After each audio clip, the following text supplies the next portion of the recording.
My friends warned me, she's only with you for the money. I defended her. Then I faked a bankruptcy to test her loyalty. She packed her bags within 24 hours. When I revealed it was a test and bought a new Porsche the next day, her apology texts were desperate.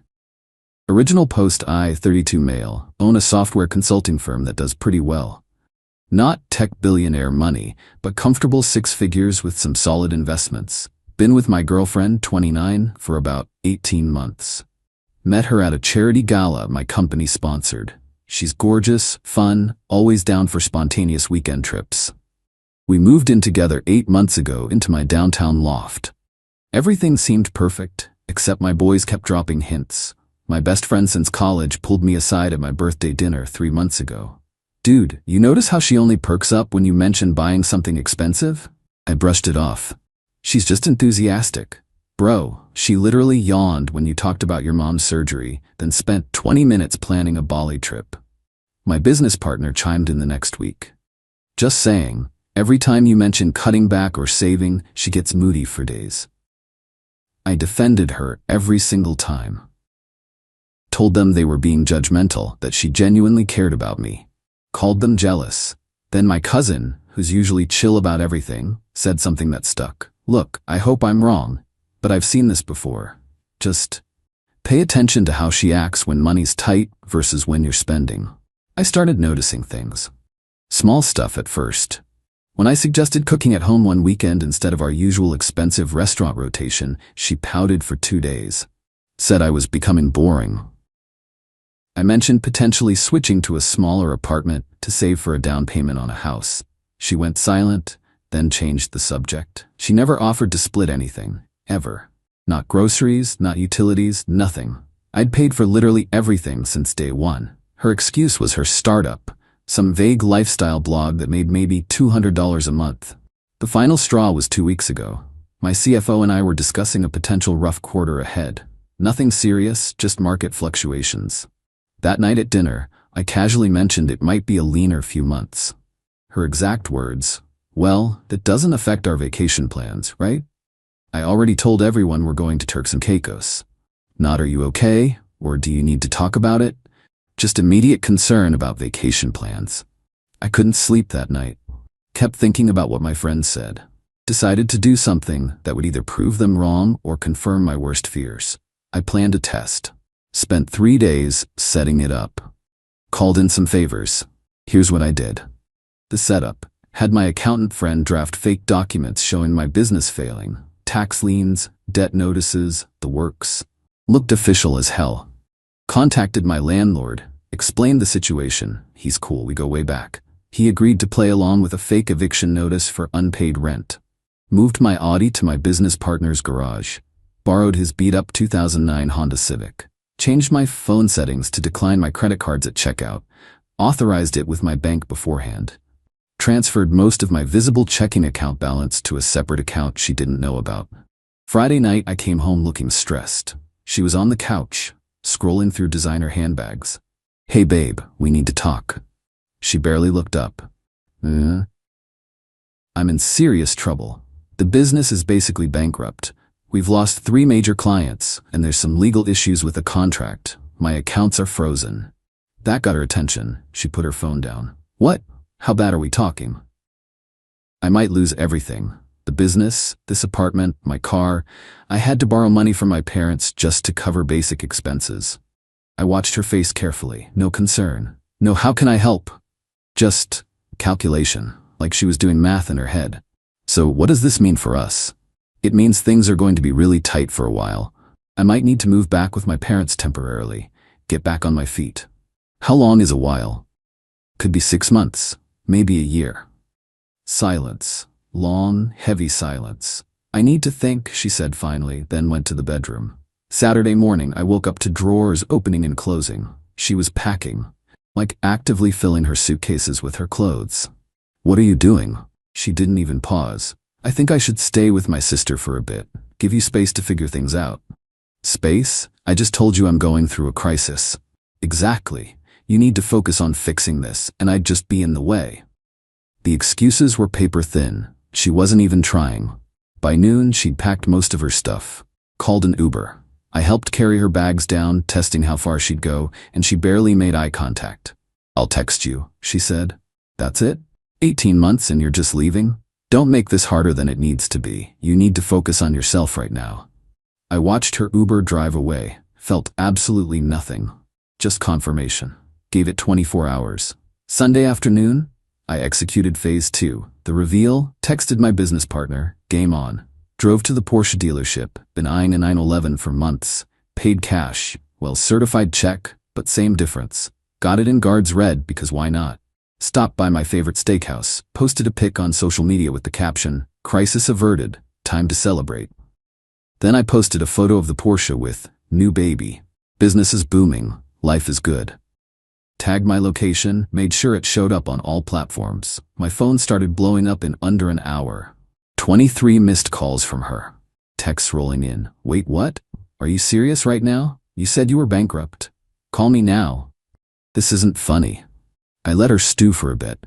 Grabbed dinner, enjoyed my steak, then finally replied around 8 p.m. "Yeah, turns out it was just a test. Wanted to see if you'd stick around when things got tough." Got my answer pretty quick. Her response came through immediately. "A test? Are you insane? You lied to me about being broke? I was trying to give you space. This is psychotic behavior." I replied, "You packed and left within 24 hours. Didn't offer to help, didn't ask if I was okay, just bounced the second the money looked shaky. That's all I needed to know. I love you, I was scared and confused. Cool, I'm good though, enjoy your sister's place." Then I blocked her number. Update 1. 3 days later. Holy hell, the fallout has been entertaining, so obviously she didn't take the blocking well. Started texting from different numbers.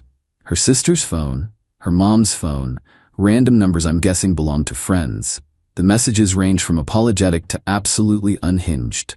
"Baby, please, I made a mistake, I was overwhelmed. You can't just cut me out of your life like this. I left everything at your place, you have to let me get my stuff. My therapist says this is emotional abuse. You're a sick person for playing games like this." Her mom called Monday morning. "That was a trip. You need to understand, my daughter was protecting herself. You told her you were bankrupt. What was she supposed to do? Maybe not abandon her boyfriend of 18 months immediately? She has her own life to think about. She can't be expected to support a man. I never asked her to support me. I asked for literally nothing except her presence during a hard time. Which was fake, by the way. You're cruel and manipulative. Your daughter left me within 24 hours of thinking I was broke. But I'm the problem." She hung up on me. Tuesday, she showed up at my office. Security called me before letting her up. Bless them. "Sir, there's a woman here demanding to see you. Says she's your girlfriend." She's not, but send her up. This should be good.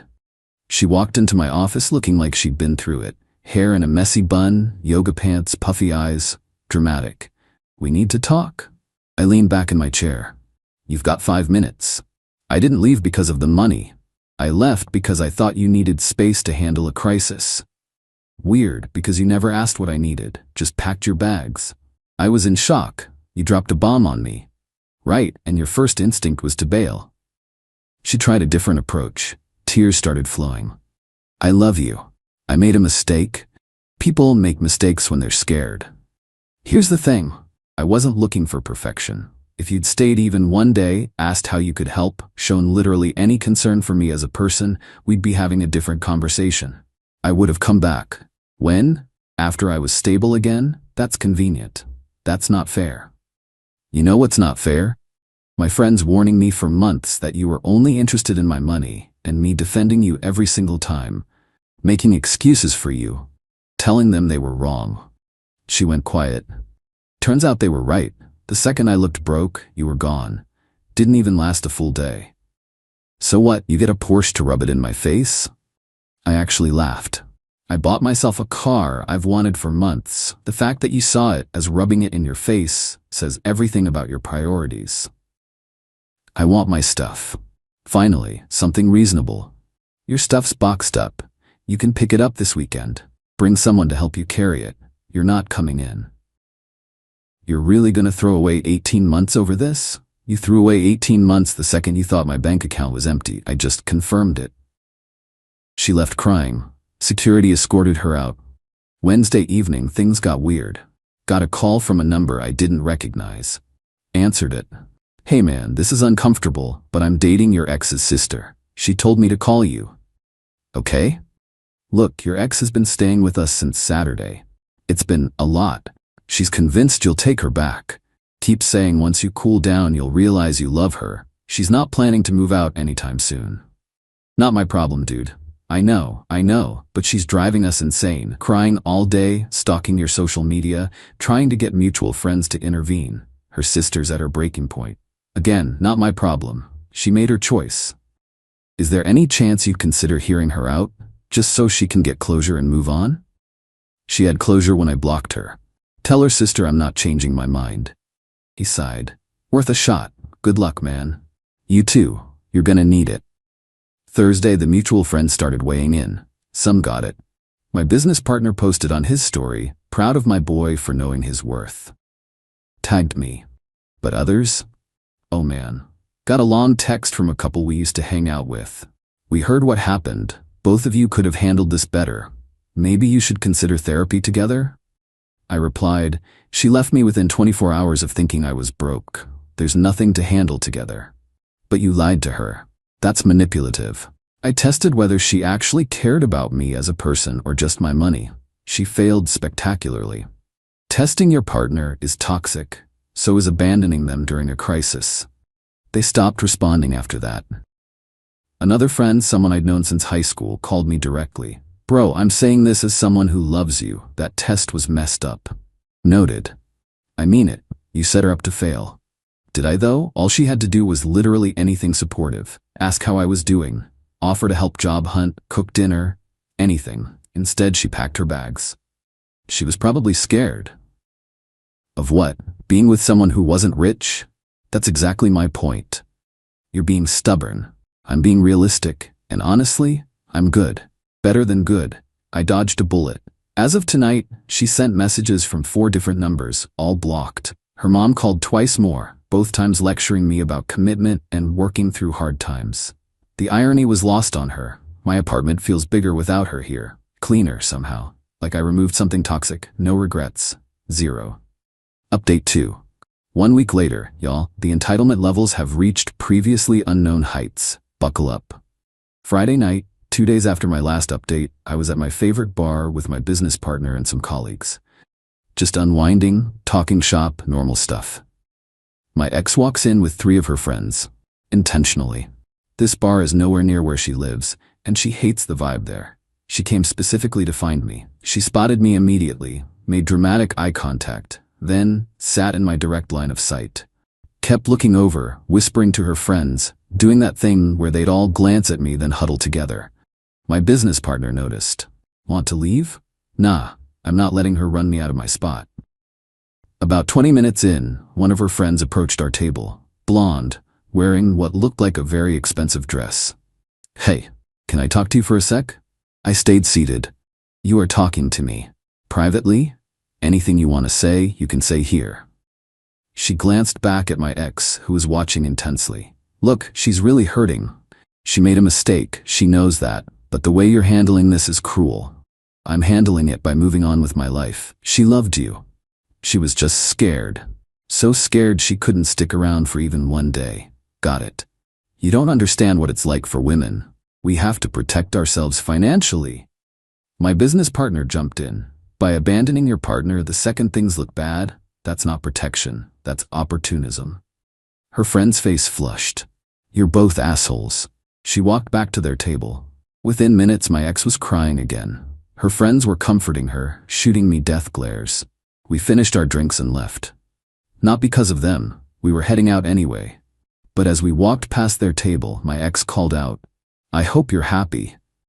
I stopped, turned around. "Actually, yeah, I am. Thanks for asking." The look on her face was priceless. Saturday morning, I woke up to an email from her. A long, rambling essay about our relationship, her feelings, how I betrayed her trust with my test. Some highlights. "You made me believe you were in crisis. I reacted the way any rational person would, by giving you space to handle it without the pressure of managing a relationship too. Sure, that's why she packed all her expensive stuff first. The fact that you bought a Porsche immediately after shows this was never about testing my loyalty. It was about humiliating me publicly. I bought a car I'd wanted for months. Her seeing it was incidental. I've been in therapy twice a week since this happened, dealing with the trauma of your deception. The trauma of being exposed as shallow. Got it. If you had any respect for what we built together, you'd sit down with me and my therapist to work through this. Hard pass. I didn't respond. Deleted the email. Sunday, her sister called. Different approach this time. Hey, I know you're mad at her, rightfully so, probably, but she's a mess. She hasn't eaten in days, she's not sleeping. I'm genuinely worried about her. I'm sorry she's struggling, but that's not on me. Could you at least talk to her? Give her closure? I gave her closure when I blocked her. She chose to leave. I chose to let her stay gone. That's the closure. She thinks you might take her back if she just explains properly. I won't. You were together for 18 months, and she bailed in 24 hours. The math doesn't work in her favor. Her sister got quiet. Then, you know what? Fine, she'll figure it out, but you're going to regret this. I regret wasting 18 months. That's about it. She hung up. Monday brought a new development. Got a text from an unknown number. Seriously, how many phones do these people have? This is her brother. You need to make this right. She's destroyed. Our whole family is worried about her. Be a man and fix what you broke. Her brother, who I'd met exactly twice, who ignored me both times. I replied, I didn't break anything. She left when she thought I was broke. I just stopped pretending to be okay with that. You lied to her. To see if she actually cared about me. She didn't. Test successful. You're pathetic. Cool. Tell your sister to stop contacting me from burner phones. Block that number too. Tuesday afternoon, my lawyer friend called. We grab lunch sometimes, talk about random stuff. Dude, you're not gonna believe this. Try me. Your ex contacted me on LinkedIn, asked if I'd be willing to mediate a conversation between you two. Said she'd pay my hourly rate. I almost choked on my water. She what? Yeah. I obviously declined and told her it was inappropriate, but she's persistent. That's insane. She also asked if what you did was legally actionable. Like, could she sue you for emotional distress or fraud? Please tell me you laughed. I told her to get a different lawyer if she was serious about pursuing that, because it would be a waste of money. You didn't defraud her. You told a lie to test relationship compatibility. That's not illegal, just harsh. She's really spiraling. Big time. Anyway, heads up in case she tries to escalate legally. I doubt she will. She'd get laughed out of any lawyer's office, but document everything just in case. Wednesday, she tried a different tactic. Showed up at my gym. My gym. The one I've been going to for 5 years. She joined specifically to run into me. I was on the bench press when I saw her walk in, look around, spot me, and make her way over. I finished my set, sat up, and waited. Hey. You've got to be kidding me. I joined here. I'm allowed to work out. You hate gyms. You literally told me working out was boring multiple times. People change. In a week? She sat on the bench next to mine, uninvited. Can we please just talk, like adults? Adults don't stalk their exes at the gym. I'm not stalking you. This is a public place. My gym buddy came over.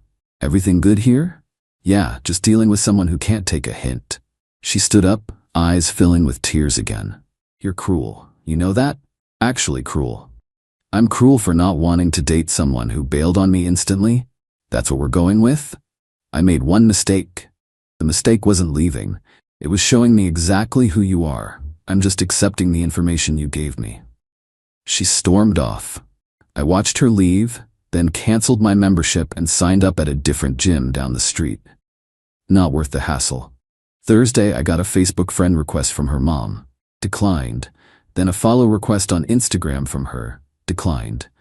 Then a connection request on LinkedIn from her brother. Declined. They're trying every platform possible. My business partner finds this hilarious. Bro, you've got a whole family acting like you're the villain in a rom-com. Right? Like I'm supposed to chase after her and declare my love. Meanwhile, she ditched you the second your wallet looked light. Exactly. Later that night, got another text from a new number. You can block me everywhere, but I know you see these. I need you to understand that I loved you. I didn't leave because of money. I left because I was overwhelmed and scared, and I needed to think. I would have come back.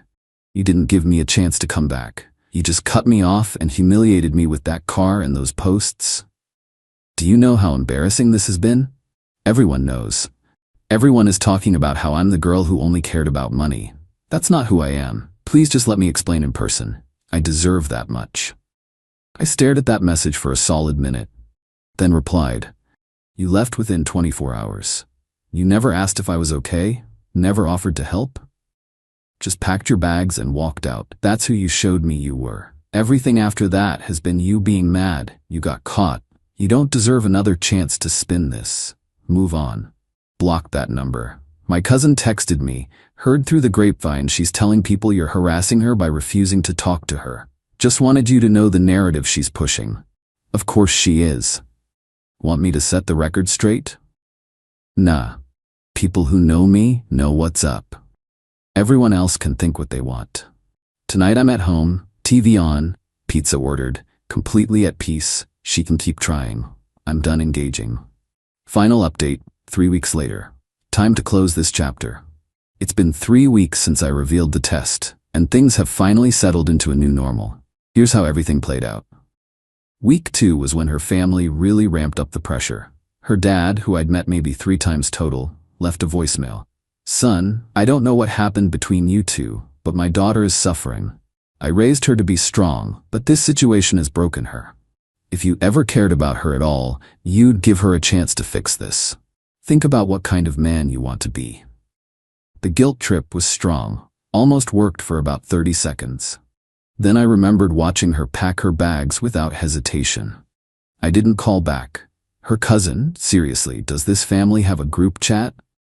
Sent me a Facebook message. "Hey, I know we don't know each other well, but she's family. She messed up, she knows it, but everyone deserves forgiveness. You're being really harsh."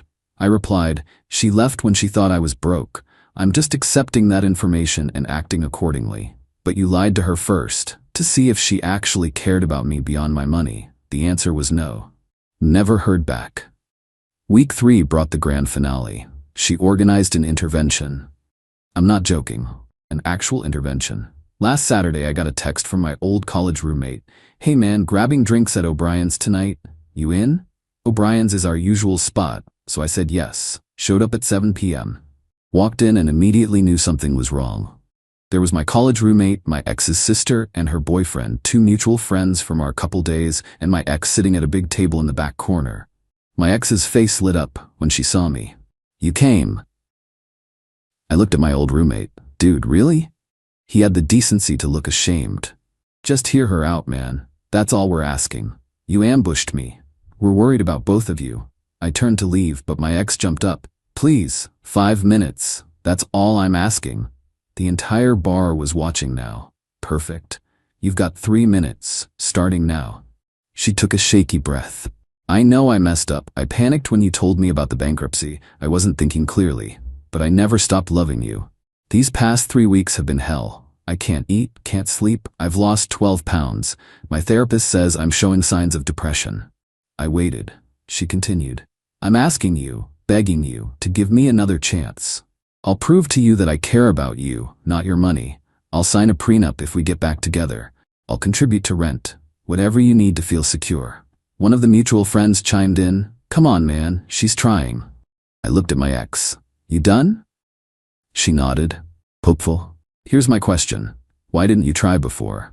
Why did it take you losing access to my money to suddenly become willing to contribute? Why wasn't that your default setting?" I was comfortable. I took advantage. I see that now."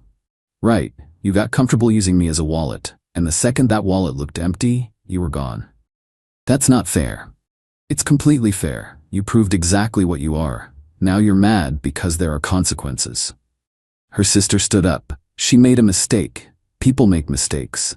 And people face consequences for their mistakes. That's how life works. You're being cruel. I'm being honest. There's a difference." I looked at my old roommate. "Disappointed in you, man. Don't contact me again." Then I walked out, drove to my new gym, worked out for 2 hours, went home. Got a final text later that night from her number. She must have gotten a new phone. "I see who you really are now. You're cold and heartless. I dodged a bullet. Have a nice life." I replied. Finally, something we agree on. Blocked it. The aftermath. Lost 3 friends in this whole thing. People who thought I was too harsh, too unforgiving. Honestly? Good. If they can't see why someone bailing in 24 hours is a deal breaker, we were never that close anyway. My real friends? Solid as ever. My business partner took me out last week, said he was proud of me for sticking to my guns. My cousin reached out. Remember when I told you to pay attention? Sorry, I was right. Me too, man. Me too. The college roommate who set up the ambush sent an apology text a few days later. I thought I was helping. I was wrong. If you ever want to grab an actual beer, no ambushes, let me know. I might take him up on that eventually. Not yet, though. Work's been good. Business is actually up this quarter. The Porsche's everything I hoped it would be. I take it out on weekends, hit the coast, clear my head. Dating? Not yet. Need some time to reset, but I'm not bitter, just more aware. Here's what I learned. Trust your gut. My friends saw it before I did. They tried to warn me, and I defended her because I wanted them to be wrong. They weren't. And testing someone's loyalty might seem manipulative to some people, but honestly, it saved me from proposing to someone who only loved my bank account. I was 3 months away from ring shopping. 3 months away from making the biggest mistake of my life. The test wasn't about cruelty, it was about clarity. And I got exactly that. To everyone who said I was too harsh, that everyone deserves second chances, that I should have communicated better, I hear you. I respect your opinion, but I'm good with my decision. She showed me exactly who she was in those 24 hours. Everything that followed was just her being upset that I believed her. As for her, last I heard through the grapevine, she moved back to her hometown. Her sister finally kicked her out after 2 weeks of nonstop drama. She's apparently still telling people I'm the villain, that I'm emotionally abusive, that I manipulated her. Whatever helps her sleep at night. Me? I sleep just fine. Better than fine, actually. My apartment's quieter. My bank account's healthier without funding someone else's lifestyle. My time is my own. No regrets. 0. The Porsche's pretty great too. Peace out, Reddit. Thanks for letting me share this journey. Time to actually move forward.